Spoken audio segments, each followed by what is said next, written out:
Isang comprehensive regulatory measure ang inihain sa Bangsamoro Parliament na naglalayong i-regulate ang paggamit ng lupa, kagubatan at likas na yaman sa rehiyon, habang binibigyan ng kapangyarihan ang Chief Minister na mag-issue ng leases, permits at licenses para sa agricultural lands at forest management areas. Ang News Now sa report.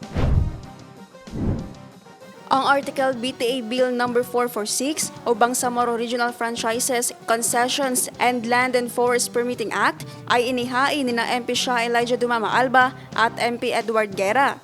Layunin ng bill na mag-establish ng unified system para sa grant, regulation at revocation ng government-issued rights sa lupa at natural resources, kabilang ang agricultural areas, forest lands at public utility operations sa rehiyon.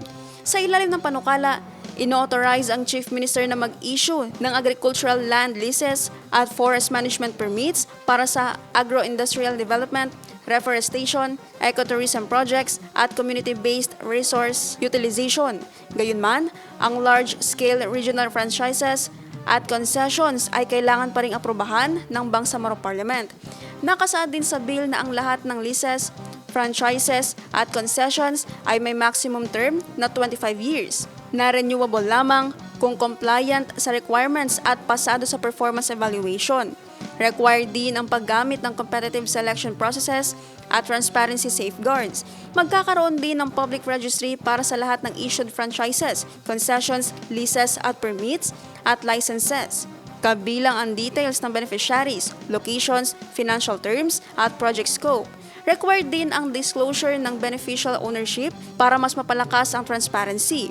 Para sa accountability, ipinapataw ng bill ang strict monitoring requirements, environmental compliance obligations, at performance guarantees sa lahat ng approved projects.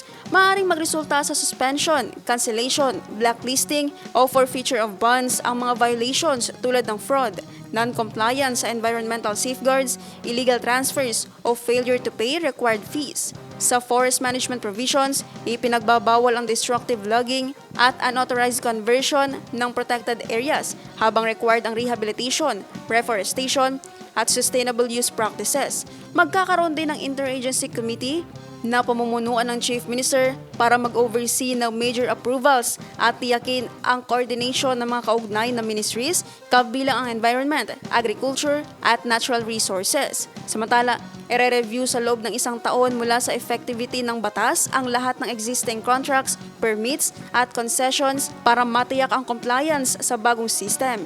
Co-authors ng panukala sina MP Mohagar Iqbal, Obayda Pacasem, Matarod Estino, Said Sheikh, Muhammad Nazir Ebil, Suarto Ismael, Abdullah Hashim, Ali Salik, Raisa Jajuri, Amiruddin Gayak, Mosber Alaudin, Said Salandab, Harun Abbas, Basit Abbas, Lanang Ali Jr., Abdul Wahab Pak at Muhammad Yaqub.